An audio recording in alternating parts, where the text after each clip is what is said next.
This summer, meet the magical mermaid at VGP Marine Kingdom from April 12th till May 31st, 2024. திரு சூர்யா, பாஜக தனித்த 370 இலக்கு, என்டிஏவாக 400 இலக்கு, அதுதான் நீங்க தொடர்ந்து வலியுறுத்துனீங்க, சொல்லிட்டே இருந்தீங்க. ஆனா வந்திருக்கக்கூடிய ரிசல்ட் வந்து கிட்டத்தட்ட 100 தொகுதிகள் அளவுக்கு அதுல இருந்து குறைஞ்சிருக்கு. என்ன காரணம்னு நினைக்கிறீங்க இந்த பின்னடைவுக்கு? முதல்ல நெஹ்ருவுக்கு அடுத்தது 3வது தொடர் வெற்றியை பெற்று 3வது முறை பிரதமராக அமர இருக்கிறார் திரு நரேந்திர மோடி அவர்கள். அதுவே வந்து ஒரு மிகப்பெரிய வெற்றியாக பார்க்கிறோம். ஏனென்றால் அந்த காலத்தில் வந்து வலிமையான எதிர்க்கட்சிகளோ இல்லை வந்து பைபோலார் பாலிடிக்ஸே இல்லாத காலத்துல நெஹ்ரு அவர்கள் சாதித்ததை இங்க இவ்வளவு முதன்முறையாக நேருவுக்கு உங்களோட சம அந்தஸ்து கொடுக்குறீங்க.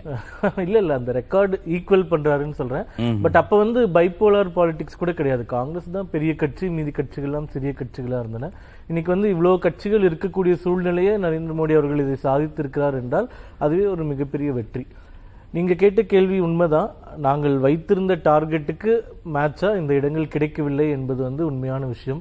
அதற்கு வந்து நிறைய டிசிமினேஷன் என்ன ஆச்சு என்ன அதெல்லாம் பார்க்க வேண்டிய அவசியம் இருக்கிறது. குறிப்பாக உத்தரப்பிரதேசம், மகாராஷ்டிரா, வெஸ்ட் பெங்கால் 3 மாநிலங்கள்ல தான் மிகப்பெரிய பின்னடைவு அடைந்திருக்கின்றது. இந்த மாநிலங்கள்ல கடந்த முறை வாங்கிய இடங்களை வென்றிருந்தால் கூட போன முறையை விட அதிகமான இடங்களை வென்றிருக்கலாம்.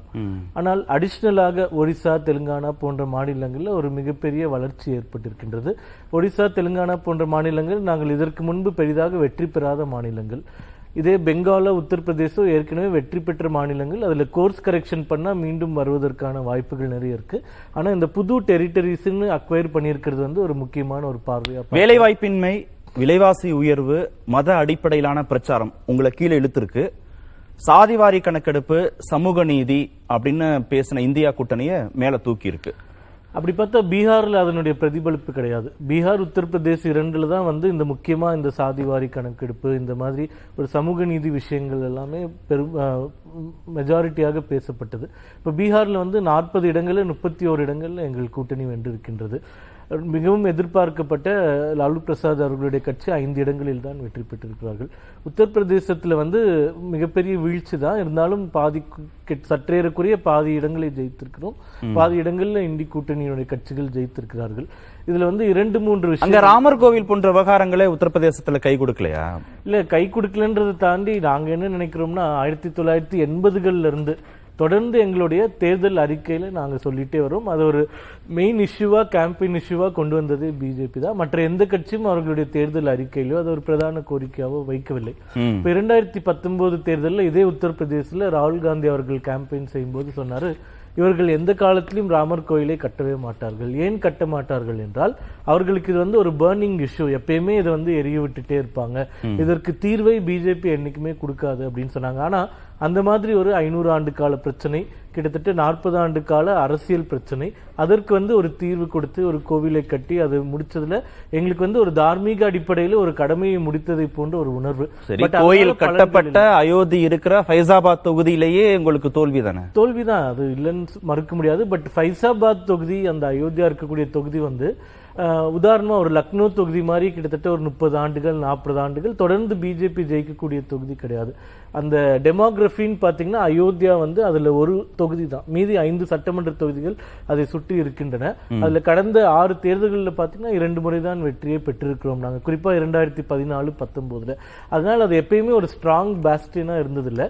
பட் அயோத்தியா இருக்கக்கூடிய இடத்துல பிஜேபி ஜெயிக்கலன்றது ஒரு நெருடனால ஒரு விஷயமா இருந்தாலும் கூட உத்தரப்பிரதேசத்துல பாதிக்கு ஈக்குவலான இடங்களை ஜெயித்து மோடி ஆளுமையும் இந்த தேர்தலில் பெருமளவு கை கொடுக்கல பாஜகவுக்கு. இல்ல, கை கொடுத்ததுனாலதான் வர முடிஞ்சிருக்குன்னு நான் சொல்றேன். இந்த அளவு வந்ததுக்கே அதுதான் காரணம். ஏன்னா ஒரே ஒரு கம்பேரிசன் மட்டும் சொல்லிடுறேன். இப்ப மன்மோகன் சிங் அவர்கள் வந்து 2 முறை பிரதமராக இருந்தார். 3வது முறையா மேண்டேட் வாங்க போகும்போது அவர்களால ஜெயிக்க முடியவில்லை. கிட்டத்தட்ட 44 இடங்கள் வரலாற்றில் மிகப்பெரிய வீழ்ச்சியை அடைந்தார்கள். இப்ப அதே தருணத்துல தான் நாங்களும் 3வது முறையாக மக்கள் கிட்ட எங்களுக்கு ஆட்சி கொடுங்கன்னு கேட்கும்போது 2014 அவருக்கும் அவரை எதிர்த்து போட்டியிட்ட திரு கெஜ்ரிவாலுக்கும் 3,71,784 வாக்குகள் வித்தியாசமே நரேந்திர மோடிக்கும் திரு கெஜ்ரிவாலுக்கும். 2019 ஷாலினி யாதவுக்கும் திரு நரேந்திர மோடிக்கும் எவ்வளவு வித்தியாசம்னா 4,79,505. 2024 அஜய் ராய்க்கும் திரு மோடிக்கும் எவ்வளவு டிஃபரன்ஸ்னா 1,52,513.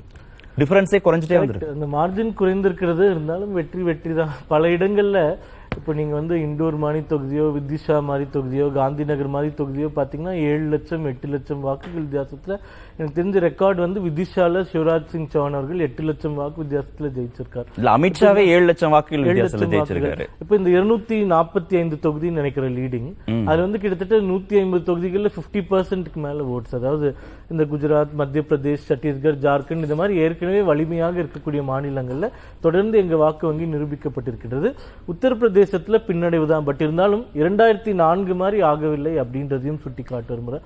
2004 வந்து ஆட்சியே மோடியை எதிர்த்து போட்டியிட்ட காங்கிரஸ் வேட்பாளர் வந்து 4,60,000 வாக்குகள் வாங்கியிருக்காரு இல்ல, பட் மோடி அவர்கள் 1.5 லட்சம் வாக்குகளுக்கு மேல ஜெயித்திருக்கிறார். அதுல திருப்தி பட்டுக்கிறீங்க? திருப்தி இல்ல, ஜெயிச்சுட்டாரு, வின் அவ்வளவுதான்.